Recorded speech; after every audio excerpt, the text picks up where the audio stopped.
Buenas. Hola. Yo soy Patri, psicóloga, y vengo en nombre de UNICEF a hablar con ustedes sobre la salud mental en los adolescentes y en los jóvenes adultos. La adolescencia yo la concibo como una etapa complicada. La presión que tienes en los estudios, porque muchas veces también pienso que tienes que decidir muchas cosas. Y tú piensas, solo tengo 15 años, ¿no? Está todo esto que hay que encajar en la sociedad y como que somos como que marionetas cada vez más y tiene que empezar a ser esa idea que tiene todo el mundo que debería ser una persona a nuestra edad. Lo puedes recordar también como esa presión de que te intentan meter en los cánones de la sociedad y ahora, por ejemplo, con las redes sociales, que para muchas cosas están muy bien, pero para otras nos presionan y nos meten en unos estereotipos que nos pueden generar estas enfermedades mentales. Y además, las redes sociales como que no lo puedes parar. O sea, es como tu ejemplo. Una vez que está algo colgado no lo puedes volver a quitar. Entonces tú ves esos cuerpos o esas maneras de pensar o todo el mundo que es como son ovejas del mismo rebaño y tú te sientes la oveja negra, pero es que eso tampoco lo tenemos que considerar algo malo. ¿Cómo ven ustedes esto de la salud mental? ¿Han pasado por alguna etapa de estas? ¿Han sentido ansiedad, depresión, frustración, sentirse rechazados por el grupo? Tengo a personas de mi círculo cercano, la mayoría tienen algún problema de salud mental, y que son los más recurrentes, ¿no? La ansiedad, la depresión, etc. Y es todo por lo que estábamos hablando, por la sociedad.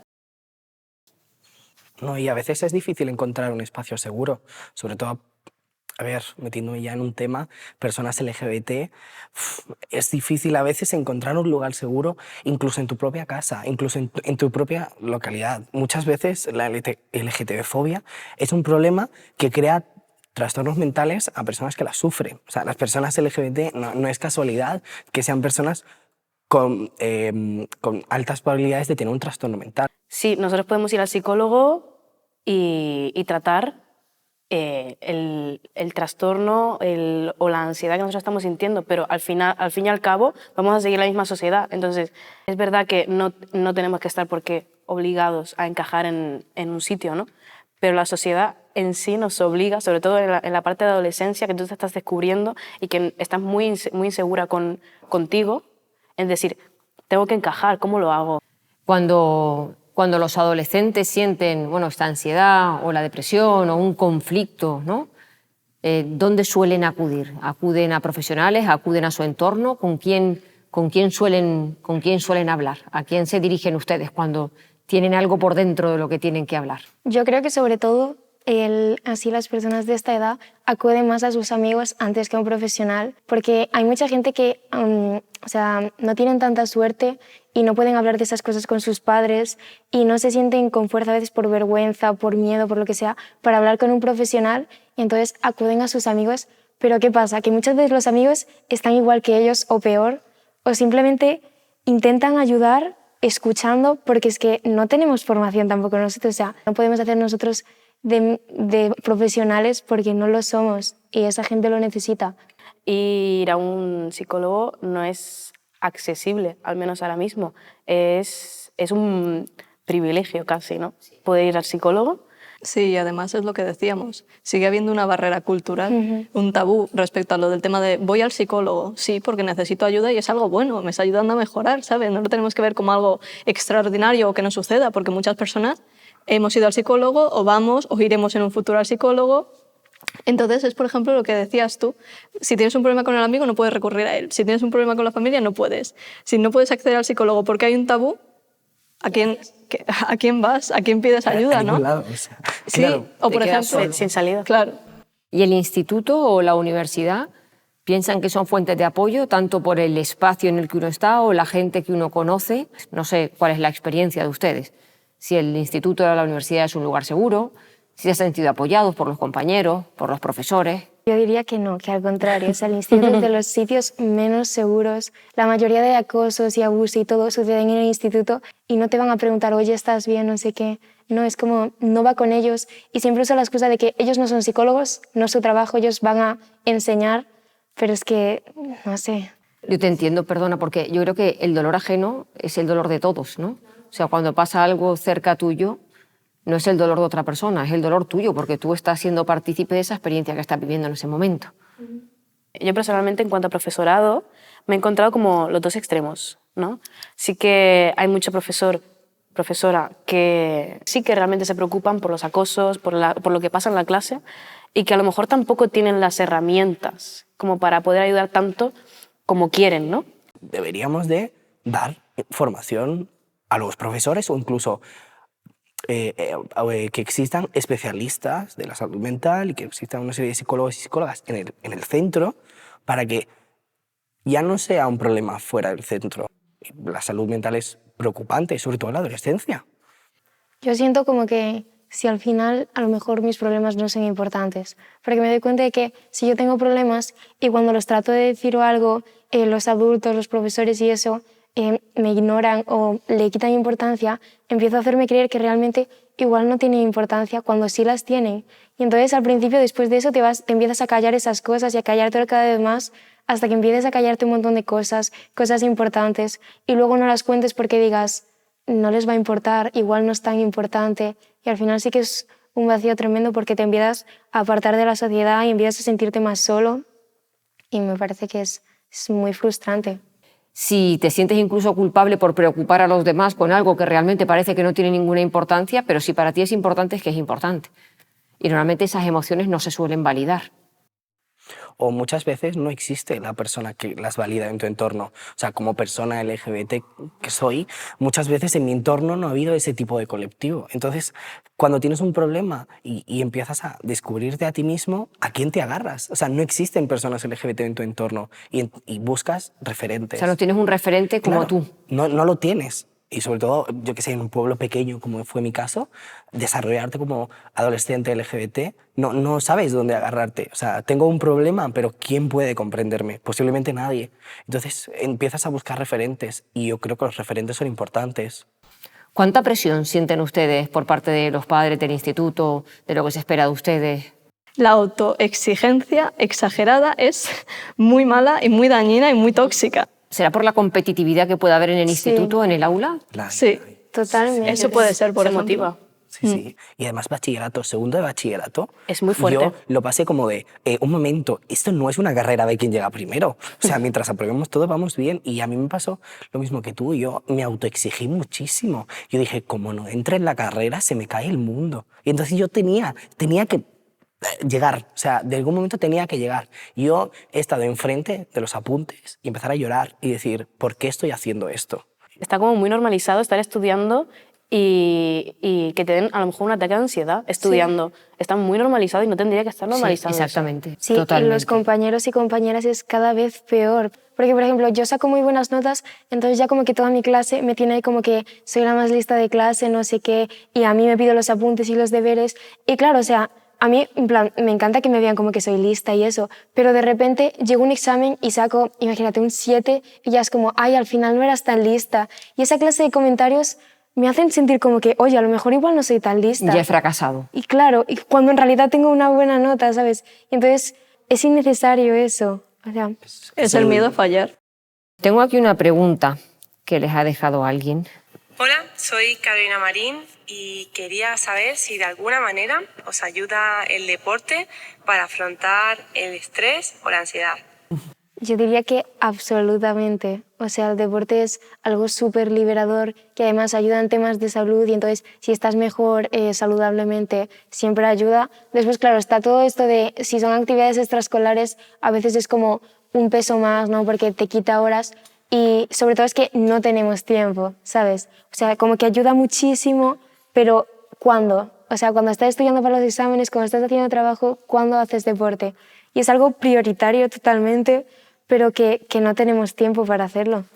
El acoso, la violencia, el ataque que hay contra el diferente y que yo creo, como persona de 51 años, que estamos dando pasos atrás. Cuando tú haces daño a una persona ajena a ti, es porque tú tampoco te encuentras bien contigo mismo o contigo mismo, porque no sabes canalizar esas emociones.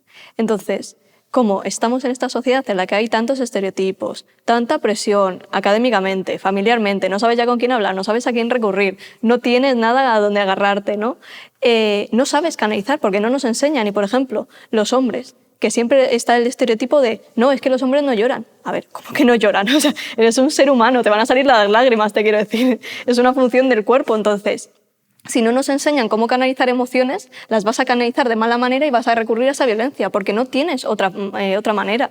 No, pero también la sociedad está dando pasos atrás. O sea, por la parte que me toca, ha habido un auge del discurso de odio, ha habido un discurso muy... el enemigo, crear a un enemigo, y creo que no es sano, porque no existe un enemigo.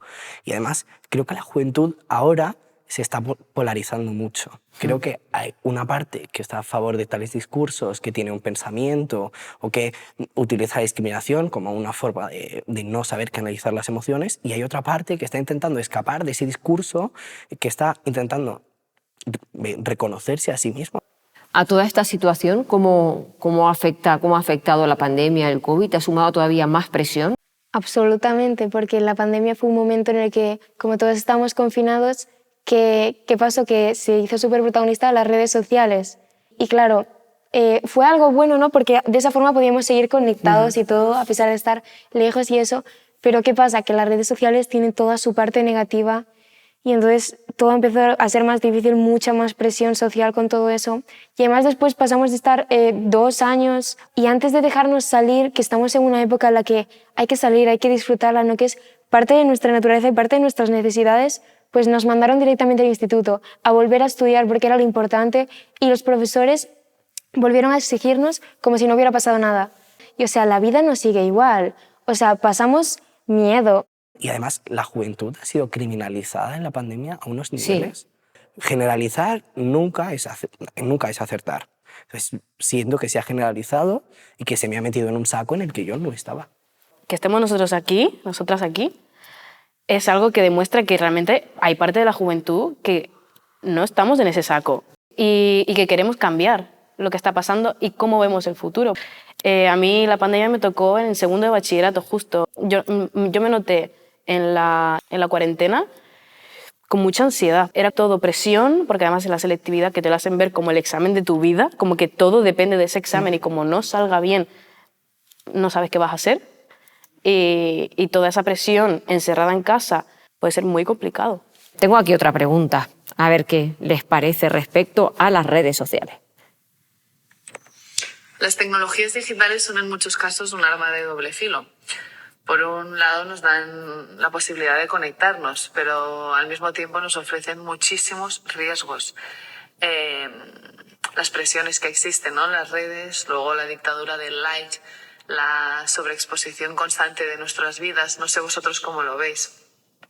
Me parece una presión añadida totalmente innecesaria. O sea, ese hecho de tener que contar tu vida, que todo el mundo sepa tu vida, es como, o sea, tu vida es propia, que si quieres compartir algunas cosas, vale, pero debe innecesario todo eso de tener que subir foto de tu desayuno, a dónde estás yendo y no sé qué. Y entonces empiezas a vivir una vida falsa, por así decirlo, o una vida que la vives solo para publicarla y que los demás vean que tu vida es perfecta cuando no lo es. Igual no estás haciendo lo que quieres hacer realmente. Y también la dictadura del like. Nos gusta gustar y cuando no gustamos o no tenemos tantos likes como pensamos que podríamos tener, empieza un debate interno contigo mismo de ¿y por qué no estoy gustando? ¿Y por qué no? ¿Y por qué no? Y al final acaban en un problema de salud mental total. Bueno, tenemos aquí una última pregunta. Hola a todos. Primero de todo, gracias por ayudarnos a hablar de la salud mental de una forma normalizada y cercana. Y me gustaría saber cómo vosotros ayudáis a vuestros amigos, amigas, cercanos a superar problemas de salud mental. Así que esa es la pregunta. ¿Cómo nos apoyáis? Pues como decía antes, nos faltan muchísimos recursos, muchos. Y yo creo que generalmente lo que hacemos es escuchar, básicamente. Escuchar y hacer todo lo posible para que esa persona no se sienta solo. La escucha y no juzgar a la persona cuando te está hablando es parte del camino de la ayuda que damos. Escuchar sin juzgar es algo importantísimo. Y cuanto antes empiezas a hablar también de temas tabú, como de la salud mental, como incluso personas LGBT, desde que empiezas a hablar desde pequeños, se normaliza.